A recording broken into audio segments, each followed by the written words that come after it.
LDL cholesterol একটা cholesterol, VLDL একটা cholesterol, very low density যাকে বলা হয়, আর এর পাশাপাশি এইচডিএল একটা কোলেস্ট্রল, এবং এর পাশে থাকে লিপিড বা ট্রাইগ্লিসারাইড।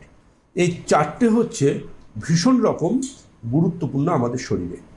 আমরা আমাদের শরীরের জন্য খুব উপকারী কোলেস্ট্রলটার কথা দিয়ে প্রথম বলবো। প্রথম উপকারী কোলেস্ট্রলটা আমাদের চেনা দরকার, এবং সেই উপকারী কোলেস্ট্রলটা কত থাকা দরকার সেটাও আমাদের জানা দরকার। যে আমাদের তাহলে ভাবতে হবে কি, যে কোলেস্ট্রল কি উপকারী? তো অবশ্যই উপকারী। আমাদের কোষের উপরে যে সেল মেমব্রেন থাকে সেটা কোলেস্ট্রল তৈরি করতে সাহায্য করে। আমাদের শরীরে যে এত হরমোনাল ফাংশন, এই হরমোনেরও কিন্তু নিয়ন্ত্রণকর্তা হিসেবে কোলেস্ট্রল।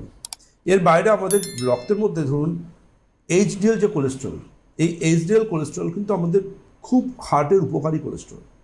কোলেস্ট্রল মানেই শত্রু, এটা ভাববার কারণ নেই।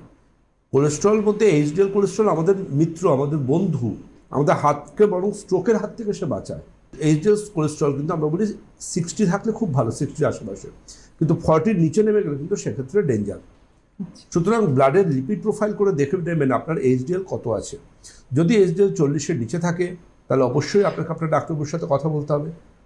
এবং যদি আয়ুর্বেদিক সিস্টেম বা মেডিসিনের আপনি হেল্প নিতে চান, তার জন্য আপনি আয়ুর্বেদিক স্পেশালিস্টের হেল্প নিতে পারেন। এর পাশাপাশি কিন্তু আপনাকে মনে রাখতে হবে যে যদি আপনার ওটা 60-এর কাছাকাছি থাকে তাহলে যাবেন আপনার হার্ট যথেষ্ট ভালো আছে, চিন্তার কোনো কারণ নেই।